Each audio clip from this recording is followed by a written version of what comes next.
ತ್ರಿಪುಡೆ. ಧರಣಿಯಲ್ಲಿ ಭಾಗ್ಯವಂತರು, ಧರ್ಮದಲ್ಲಿ ಶ್ರೇಷ್ಠ ಪುರುಷರು, ನಿಮ್ಮ ಸತ್ಯಕ್ಕೆ ಮೆಚ್ಚಿಸುವನು ಬಳಿಗೆ ಬಂದಿಹನು. ನಿಮ್ಮಂಥ ಸತ್ಯವಂತರನ್ನ ಈ 3 ಲೋಕದಲ್ಲಿ ಜಗತ್ತಿನಲ್ಲೇ ನಾವು ಕಾಣುವಂತ ಹೇಳಿ ಶಿವ ಪಾರ್ವತಿಯರು ಕೂಡ ಪ್ರತ್ಯಕ್ಷರಾಗಿದ್ದಾರೆ.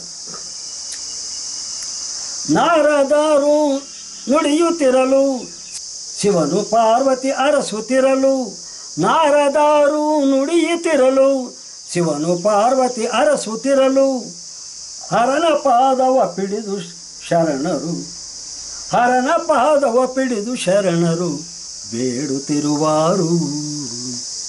ಶಿವ ಪಾರ್ವತಿಯರು ಪ್ರತ್ಯಕ್ಷರಾಗಿರುವ ಬಗ್ಗೆ ನಾರದರು ಹೇಳಿದಾಗ ಶಿವ ಪಾರ್ವತಿಯರನ್ನು ಕಂಡು ಅವರ ಪಾದದ ಮೇಲೆ ಬಿದ್ದುಬಿಟ್ರಂತೆ. ಅಂದರೆ ಶನಿದೇವರು ಪ್ರತ್ಯಕ್ಷನಾಗಿ ಅವರಿಗೆಲ್ಲ ಪುನರ್ಜನ್ಮ ಕೊಟ್ಬಿಟ್ಟಾನೆ.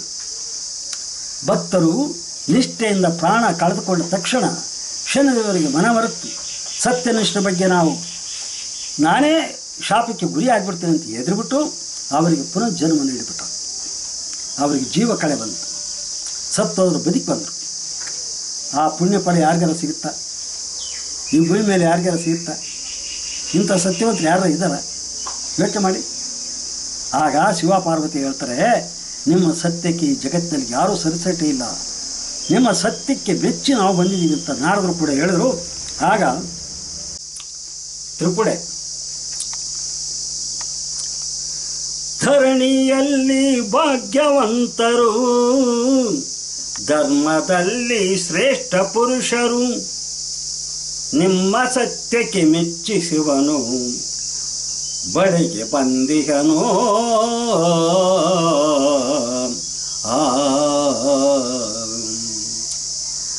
ನಾರದರು ನುಡಿಯುತ್ತಿರಲು ಶಿವನು ಪಾರ್ವತಿ ಹರಸುತ್ತಿರಲು, ಹರನ ಪಾದವ ಪಿಡಿದು ಶರಣರು ಬೇಡುತ್ತಿರುವಾರೋ.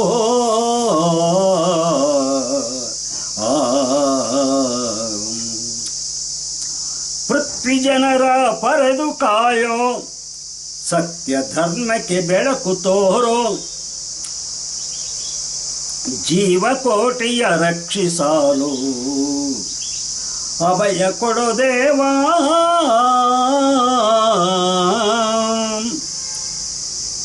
ಭಕ್ತರ ನುಡಿಯನ್ನು ಕೇಳುತ್ತಾ ಮನದಿ ಹರುಷವ ತಾಳಿ ನಿಲ್ಲುತ್ತಾ, ನಿಮ್ಮ ಕೀರ್ತಿಯು ಜಗದಿ ಬೆಳಗಲಿ ಎನ್ನು ಅರಸುತ್ತ.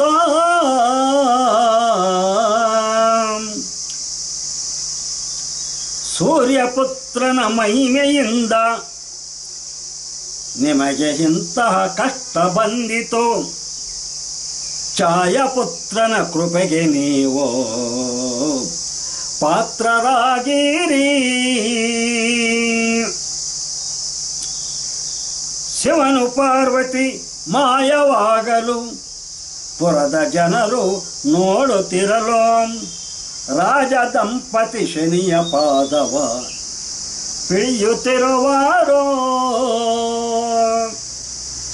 ವಚನ ಈ ಪ್ರಕಾರವಾಗಿ ಅಮರಗಿರಿಯ ರಾಜಸ್ಥಾನದಲ್ಲಿ ಕನಕಗಿರಿಯ ಅರಸನಾದ ಸಿದ್ಧಲಿಂಗರಾಜ ಮತ್ತು ಸಾಧ್ವಿ ಶಿರೋಮಣಿಯಾದ ಗಂಗಮ್ಮನವರ ಸತ್ಯನಿಷ್ಠೆಗೆ ಬೆರಗಾದ ಶನಿದೇವರು ಪ್ರತ್ಯಕ್ಷನಾಗಿ ಭೂಮಿಯ ಮೇಲೆ ಬಿದ್ದಿದ್ದ ರಾಜ ದಂಪತಿಗಳಿಗೆ ಪುನರ್ಜನ್ಮವನ್ನು ನೀಡಿರಲು, ಅಂದರೆ ಬಿದ್ದಿದ್ರಲ್ಲ ಕೆಳಗಡೆ, ಅವರು ತಲೆಯನ್ನು ಕತ್ತರಿಸ್ಕೊಂಡು ಭೂಮಿ ಮೇಲೆ ಬಿದ್ದಿದ್ರಲ್ಲ, ಆಗ ಸೂರ್ಯಪುತ್ರ ಶನಿದೇವರು ಪ್ರತ್ಯಕ್ಷನಾಗಿ ಅವರಿಗೆ ಜೀವದಾನ ಮಾಡ್ತಾನೆ. ಅವರು ಸತ್ಯಕ್ಕೆ ಮೆಚ್ಚಿಬಿಟ್ಟು ಜೀವದಾನ ಮಾಡಿದ್ದಾರೆ.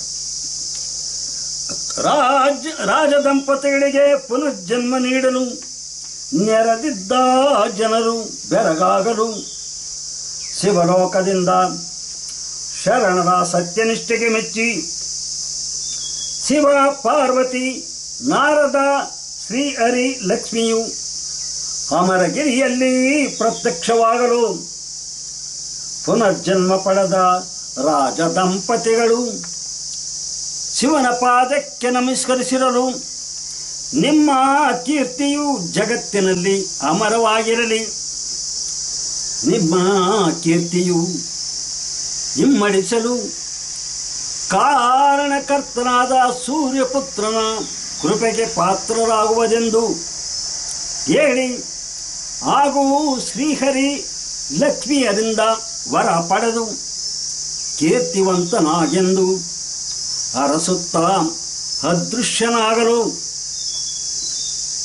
ಸಿದ್ಧಲಿಂಗರಾಜ ಮತ್ತು ರಾಣಿ ಗಂಗಮ್ಮ ಶನಿದೇವರ ಪಾದ ಪಡೆದು ಭುವನದ ನರರನ್ನು ಕಾಪಾಡಬೇಕೆಂದು ಬೇಡಿಕೊಳ್ಳುತ್ತಿರಲು ಶನಿದೇವರು ಭಕ್ತರ ನಿಷ್ಠೆಗೆ ತಲೆದೂಗುತ್ತಾ ತಮಗೆ ಬೇಕಾದ ಹಸುಗೂಸಿನ ರಕ್ಷಣೆ ಕೇಳದೆ, ಅಂದರೆ ಮಗನ ಕೊರಡಿನ ಮೇಲೆ ನಿಂತು ಕತ್ತರಿಸಿ ಅಂತ ಆಜ್ಞೆ ಮಾಡಿದ್ನಲ್ಲ, ಆ ಮಗನ ರಕ್ಷಣೆಯನ್ನು ಕೂಡ ನೀವು ಕೇಳಲ್ಲ, ಜಗಕ್ಕೆ ಉಪಕಾರವಾದ ವರವನ್ನು ಬೇಡುತ್ತಿರುವಿರಲ್ಲ ಅಂತ ಹೇಳಿ ಅವರ ಭಕ್ತರ ಸತ್ಯನಿಷ್ಠೆಗೆ ತಲೆದೂಗುತ್ತಾ ಶನಿದೇವರು ಹೇಳ್ತಾ ಇದ್ದಾನೆ,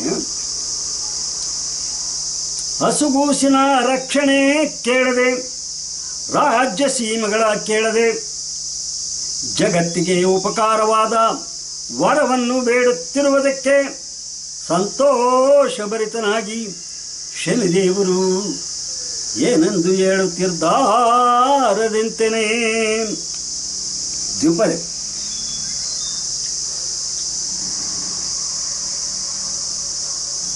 ಸತ್ಯವಂತರು ನೀವು ಪೃಥ್ವಿಯಲ್ಲಿ ಕೇಳಯ್ಯ, ನಿಮ್ಮ ಸತ್ಯಕ್ಕೆ ಸಾಟಿ, ನಿಮ್ಮ ಸತ್ಯಕ್ಕೆ ಸಾಟಿ ಜಗದಿ ನಾ ಕಾಣೆ. ಶಿವನ ಭಕ್ತರಾಗಿ ಜ್ಯೋತಿಗೆ ಮಿಗಿಲಾಗಿ, ಧರ್ಮ ಪಾಲರಾಗಿ, ಧರ್ಮ ಪಾಲರಾಗಿ ರಾಜ್ಯವಾಳಿದಿರಿ. ನೀವು ಶಿವನ ಭಕ್ತರಾಗಿ ಸತ್ಯವಂತರಾಗಿ ಈ ಜಗತ್ತಿನಲ್ಲಿ ಈ ಪೃಥ್ವಿಯಲ್ಲಿ ರಾಜ್ಯವನ್ನು ಆಳಿದ್ದೀರಾ. ನಿಮ್ಮ ಸತ್ಯಕ್ಕೆ ಯಾರೂ ಸಾಟಿ ಇಲ್ಲ. ನಿಮ್ಮಂಥ ಸತ್ಪುರುಷರನ್ನು ಈ ಜಗತ್ತಿನಲ್ಲಿ ನಾ ಕಾಣೆ ಅಂತೇಳಿ ಶನಿದೇವರು ಹೇಳಿ ಉಗ್ರ ತಪವನು ಮಾಡಿ ಶಿವ ಪಾರ್ವತಿಯ ನೋಡಿ ಲೋಕ ಕೊಂಡಾಡುವಂತ, ಲೋಕ ಕೊಂಡಾಡುವಂತ ಪುತ್ರನ ಪಡೆದೀರಿ. ನಿನ್ನ ಸತಿ ಗಂಗಮ್ಮ ಸಾಧ್ವಿ ಶಿರೋಮಣಿಯು ಭಕ್ತಿ ಭಾವಕ್ಕೆ ಮೆಚ್ಚಿ ದರಗಿಳಿದು ಬಂದೇ.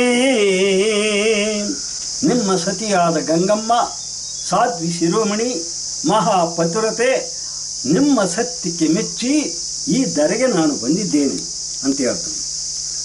ನಿನ್ನಾಯ ಪುತ್ರನು ಕೀರ್ತಿಯ ಪಡೆಯುವನು, ನನ್ನಾಯ ಶ್ರೀರಕ್ಷೆ, ನನ್ನಾಯ ಶ್ರೀರಕ್ಷೆ ಅವನಿಗಿರುವಾದೋ.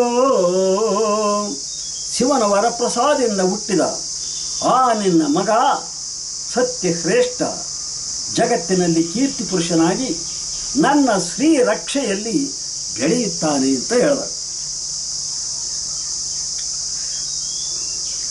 ನಿನ್ನಾಯ ಪುತ್ರನು ಕೀರ್ತಿಯ ಪಡೆಯುವನು, ನನ್ನಾಯ ನನ್ನಾಯ ಶ್ರೀ ರಕ್ಷೆ ಅವನಿಗಿರುವುದೋ. ಯುಗ ಯುಗದಲ್ಲಿ ನಿಮ್ಮ ಕೀರ್ತಿಯು ಬೆಳಗಾಲಿ, ನಿಮ್ಮ ಚರಿತೆಯ ಜಗದಿ, ನಿಮ್ಮ ಚರಿತೆಯು ಜಗದಿ ಅಮರವಾಗಿರಲಿ.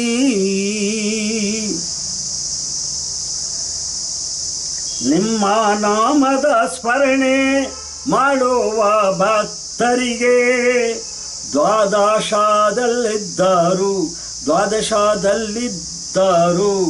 ಕಾಡೇನು ನಾನು. ನಿಮ್ಮ ನಾಮ ಸ್ಮರಣೆಯನ್ನು ಮಾಡಿದ್ದೆ, ಆದರೆ ಯಾರ ರಾಶಿಯಲ್ಲಿ 12ನೆಯ ಸ್ಥಾನದಲ್ಲಿ ವಕ್ರನಾಗಿರ್ತೇನೋ ಆ ಸ್ಥಳವನ್ನು ಖಾಲಿ ಮಾಡ್ತೇನೆ, ಅವರಿಗೆ ಅಭಯವನ್ನು ನೀಡ್ತೀನಿ ಅಂತ ಹೇಳ್ತಾನೆ. ಬೆಂಕಿಯಲ್ಲಿ ಬಿದ್ದಿರಲು ಸರ್ಪವೇ ಕಚ್ಚಿರಲು ನಿನ್ನ